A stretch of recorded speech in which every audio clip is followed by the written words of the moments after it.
Hello everybody, this is Awesome Sauce and welcome to my next LP.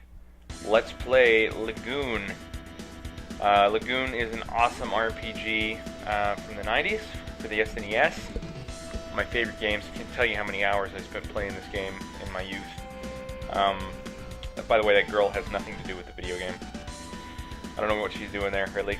I don't think she ever appears. She might, we might see her later. Anyway, as you can hear, the music in this game is rockin'. Oh my goodness, this is like Dragon Force composed of, hey, David Bowie, and me. Anyway, so we're gonna do it. We're gonna do it up. But let's just take a moment to savor, you know, this music. Yes. So good. Alrighty, let's start her up. Start her up. Just listen to this music, man. It's fan-freaking-tastic. Alrighty. Boom. Lagoon. You guys ready? You guys ready? I'm ready. Let's make a new game. I've done this a couple times, because I screwed it up, but some things happen. Anyway. Nazareth, I have raised you to be the champion of light.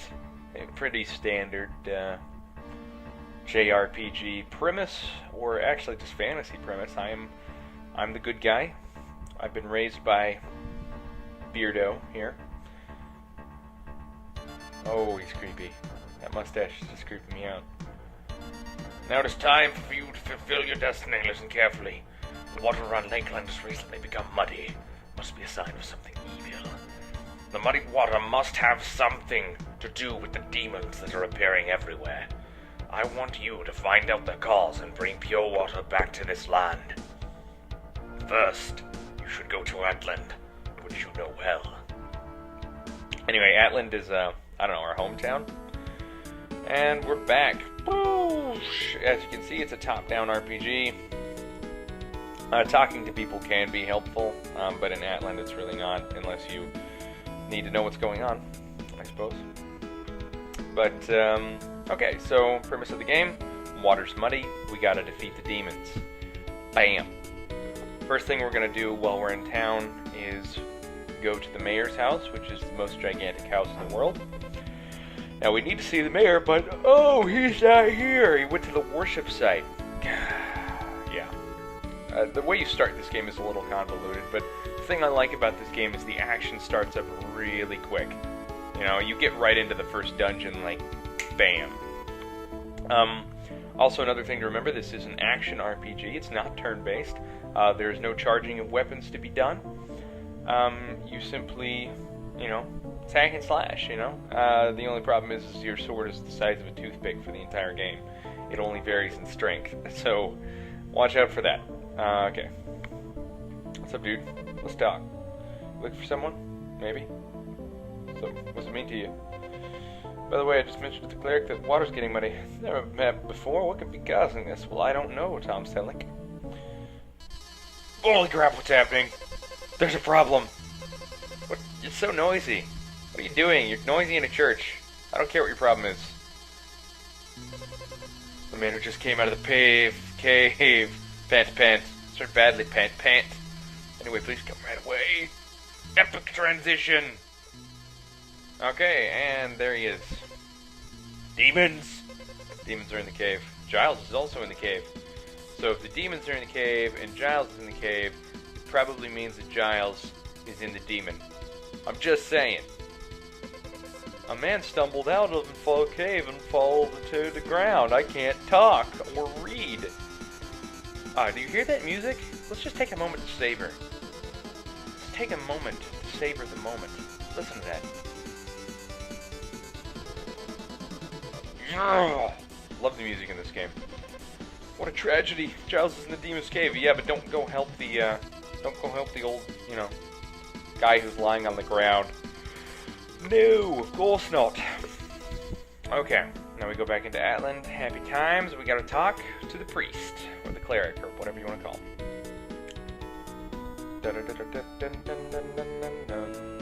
Now, the reason I'm not talking to anybody in this town is because I've played this level probably a million times. Yeah, it's not even funny. So yeah. What? Giles is in the demon's cave? That's quite serious. We should all go to the mayor's house to discuss this. Alrighty. So we're just gonna walk on down there. Back to the most gigantic house in the entire town. Yeah, anyway, this game appeals to me for a lot of reasons. Partly because, I mean, its story's pretty standard RPG, but it's got such good music and it's just fun, and the spells are awesome. But we don't get to those for a while, so let's wait for that. Oh, Nazar, we've been talking about Giles. You, the champion of light, seem to be the only one who can get in the cave. Okay. Please put on these and get ready to go. Pleasants! I get 300 gold. He told me to put on these. Okay. I'll just strap the gold to my crotch. Thank you, Mayor. Let's go. Oh, let's see what this dog has to say. All he wants to talk about is Twilight. Seriously. Freaking dogs, man. I don't even know how he knows it. Blah, blah, blah. I can't speak English. I can English good.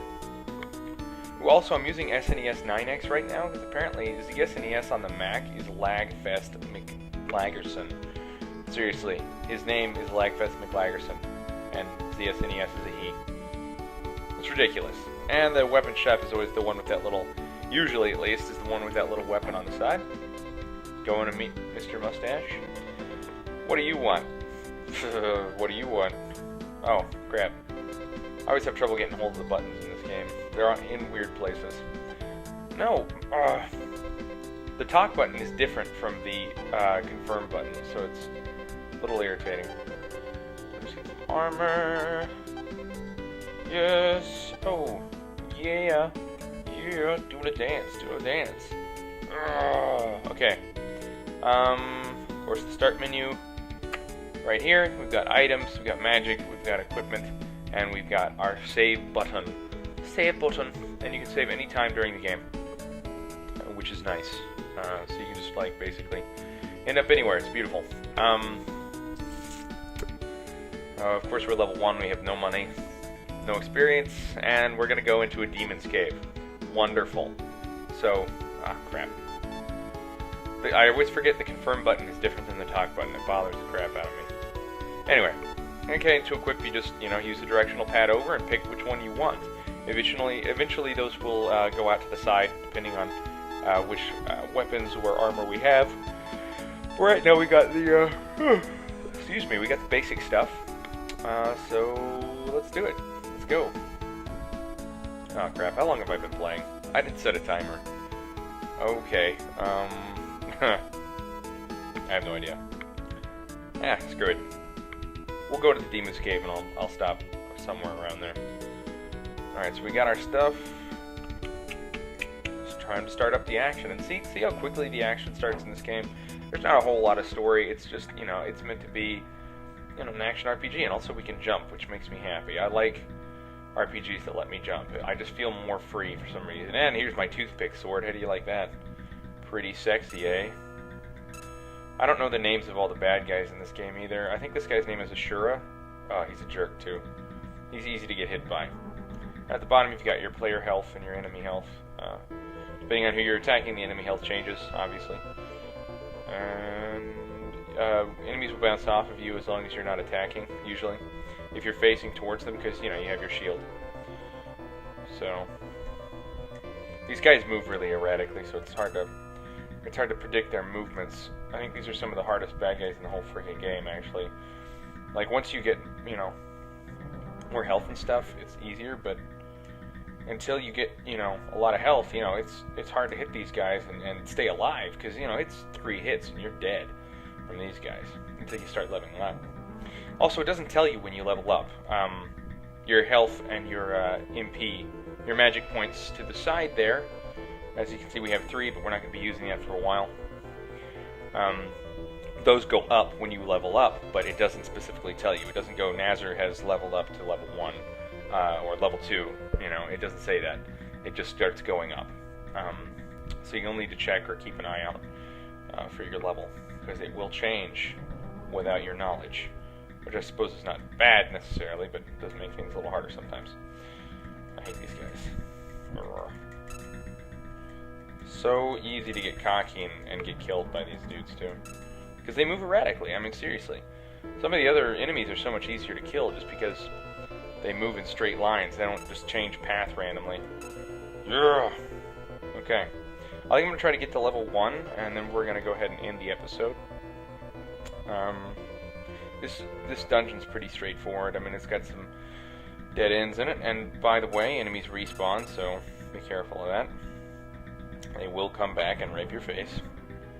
Oh yeah, level up time. Okay, guys, I'm going to go ahead and kill this bad guy. Also, it still takes 3 hits until you get to level 3.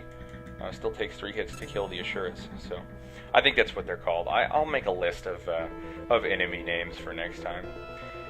Anyway, this has been Awesome Sauce with Let's Play Lagoon. Since I can save anywhere, I'm going to be using save states all the time, because it's just faster. And that's one problem. You have to get so close to the freaking enemies. Be sure to check out Sweet Victory's Secret of Evermore LP. It's going really well. I think it looks awesome, personally. And it's funny. There's lots of things to make fun of in that game, I guess.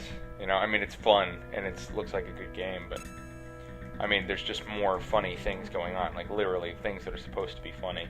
Whereas in this game, you know, it's like very, very serious. Like, this is like the Lord of the Rings of the LP. The Lord of the Rings of the, well, it's really not the Lord of the Rings. The Lord of the Rings is like this epic adventure that's, you know, literary and excellent, and I'm rambling. This is more like, I don't know, Terry Pratchett. I don't know what I'm saying. This is a fantasy RPG, and it's pretty serious, what I'm trying to say. Anyway, be sure to check out his Secret of Evermore LP, and keep an eye out for more videos of this, and Teenage Mutant Ninja Turtles: The Hyperstone Heist. I will see you guys next time. Rawr!